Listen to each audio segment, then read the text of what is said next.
Hi students. So we are at the almost the last topic need to be covered under module 3 under fluid dynamics is the rectangular and triangular notch. Almost all the other concepts have been covered. So in the syllabus it is clearly mentioned it is rectangular notch and triangular notch. They have two important type of notches. Maybe waves also that you are going to study. So if you go and see text, come to this chapter 8, notches and waves in the Bansal textbook which I have shared with you. Now if you see what is a notch and what is a wave, both are actually the devices or the constructions that is made to control the rate of flow of the liquid, of the fluid. A notch is a measuring device which is going to measure the rate of flow of the liquid through a small channel or a tank. It is an opening that is made at the side of the tank or the small channel in such a way that the liquid surface in the tank or the channel is below the top edge of the opening. Okay. See, if you want to see it, this is the what you can say the notch. What he is actually handling over here. Okay, you can see a triangular notch in this particular hand. Okay, this is made up of a metal object. What is placed here is the rectangular notch. This is the notch, and if you see the liquid, okay, the top surface of this particular notch is well above, and the liquid is flowing much below. Okay, see the notch opening will be much higher at the higher level compared to the liquid which is flowing out here. This is your notch actually. Okay, the opening that is made to measure the rate of the flow of the liquid. That is fine. So, what is a weir? A weir is a concrete structure. It's a imaginary, what you can say, concrete structure. And if you see the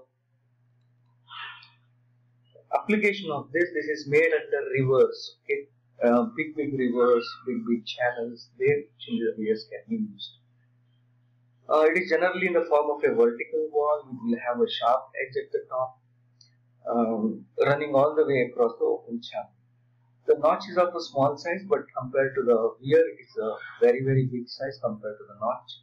Notch is generally made up of a metallic plate, and whereas the weir is made up of a masonry structure or a concrete structure. Okay, if you want to see the weir, see here. See here, it is flowing. This is a weir, right? See, the liquid is going to flow above the, what you can say, that particular structure which is actually weir. See here, the liquid will flow above this particular concrete structure. That is what the weir is. Okay, so you need to be very clearly understanding. Okay, what is a weir and what is a notch. So the liquid is flowing above this particular structure. Okay, so if you see some of the namings or the wording that we will be using, some terminology that we are going to use all across the notches and weirs are: one is your vein or main, N-A-P-P-E, or V-E-I-N, vein. The sheet of the water which is flowing through the notch or over the weir, they will call it as a nape or a vein. So vein is nothing but the water sheet or the layer of the water which is flowing through a notch or a particular vein. Similarly, you have a crest or a sill, the bottom edge of the notch or the top of the weir. Okay? The bottom part of the, what you can say, the notch or the top of the weir, so which the water is flowing, that we call it as a sill or a crest. So these are the two, what you can say, important terminologies that you need to understand. That is very important. Okay, fine. The next important part that we can see is the difference between a notch and a weir. See, a notch is an opening that is provided in one side of a tank or the reservoir, and the upper surface of the liquid is completely below the top edge of the opening, right? The opening will be top, and from the bottom end the water will flow or the liquid will flow. And weir is a structural component that is made across the canal or the river, and the water is actually flowing above the top surface of the weir. The bottom edge of the notch over which the water is going to flow, you call it as sill or a crest. The top, what you can say, surface of the weir, you call it as a crest or a sill. The notch is usually made up of a metallic plate. Here it is made up of a concrete or a masonry structure. A notch is used to measure a small discharge because it is used in tanks. Okay, these weirs are using it in for rivers or large canals. So the discharge that you are going to measure is going to be really high. Notches are smaller in sizes, weirs are bigger in sizes. Okay, so if you come to the classification of these notches and weirs, there are a number of ways by which you can actually classify on the basis of many different, what you can say, concepts. You can classify notches and weirs.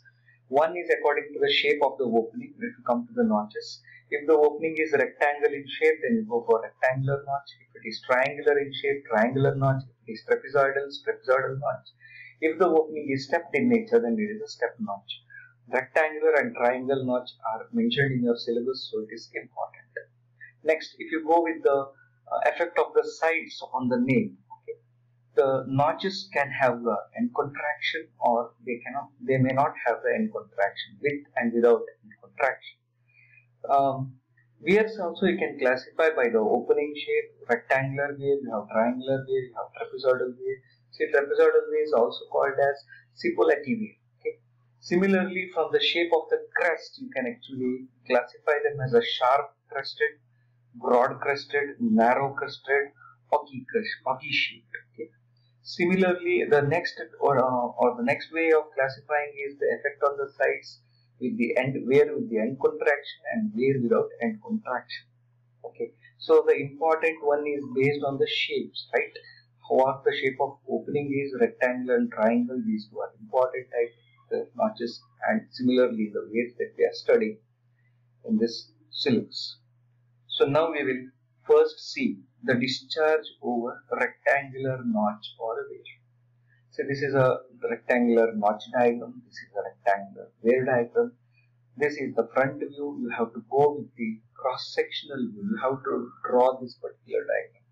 Section at the crest diagram is very, very important. You cannot find out what kind of notch it is or the weir it is based on the front view. So the section view at the crest has to be written. You write or you draw a rectangle. Okay, very, very important. This is the nap part. Okay, this is the crest of the sill. This is the crest of the sill. Okay, now consider a rectangular notch or the weir. Let your capital H be the head of the water over the crest. So this is the head, H, capital H. Let L be the length of the notch or the weir. Okay, so total length of notch be this, or the width can say. Next, for finding the discharge, I am considering an elemental horizontal strip of a notch or a strip of water, and let that elemental strip of the water we have a thickness dh and the length of that particular, what you can say, element be n. Let that particular water elementary layer be at the depth small h from the free surface. Okay.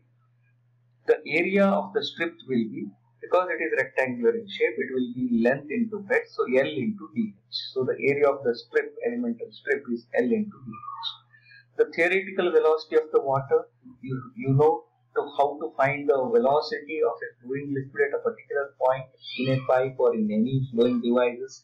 It will be equal to, the velocity will be equal to, V will be equal to root of 2gh. So we are using this. It is theoretical. Why? Because coefficient is not included. The discharge dq, what is the discharge formula? It is A into velocity. So this will be equal to CD. I am taking the coefficient of discharge here into area of the strip into theoretical velocity. So do the substitution. Area of the strip is L into dh. Velocity is root of 2gh. And CD is the coefficient of discharge. See, it's not theoretical now, okay? Because I have included CD. The total discharge, see, this is the calculation, discharge calculation for the small elemental area. But totally, okay, the head of the water is capital H. So I did it for a small area. Now we will integrate it to the whole, what you can say, capital H or the total H. So the total discharge Q for the whole notch will be integral from 0 to h of CD L into root of 2GH into DH. So you integrate this dq with 0 to h. CD L root of 2G are constants, you can take them out. Integrate 0 to h to the power of 1 by 2. It is root of h, so h to the power of 1 by 2. Integrate it. So at last, after integration, okay, it is nothing but x to the power of 1 by 2 integrated x to the power of 3 by 2 divided by 3 by 2 will get similarly h to the power of 3 by 2 divided by 3 by 2, 0 to h, put your upper and lower limits over here. So the final Q value will be 2 divided by 3 CD into L root of 2G h to the power of 3 divided by 2. So this is the total discharge equation of a rectangular notch or a rectangular wave. Okay. So the problems we will solve it in the next video. Thank you very much.